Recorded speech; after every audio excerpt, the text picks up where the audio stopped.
नमस्कार, तुम्ही ऐकत आहात रेडिओ सिटी 91.1. मी आहे आजचे सोनाली तुमच्यासोबत. या स्टुडिओमध्ये आहे कमाल व्यक्तिमत्व mister Suryakant Jadhav sir, director of Yashada realty, आणि मागील 39 वर्षांपासून ते रिअल्टी एस्टेट या क्षेत्रामध्ये काम करत आहेत. मायट्री म्हणजे मैत्री हा जो उपक्रम तुम्ही सुरू केलाय त्याची प्रेरणा तुम्हाला कशी मिळाली आहे? ही मायट्री आणि मैत्री हे आम्ही अशी संकल्पना आली की यशदा रिअल्टी हरित वृक्षारोपणाच्या बाबतीमध्ये अतिशय संवेदनशील आहे.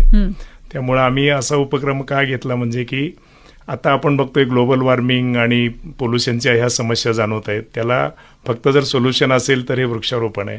कारण वृक्षारोपण हे ऑक्सिजन सतत देत असतात झाडं आपल्याला, आणि ते टेम्परेचर जे ग्लोबल वॉर्मिंग चाललेले ते कमी करण्यासाठी पण मदत करतात. म्हणून आम्हाला ही संकल्पना सुचलेली.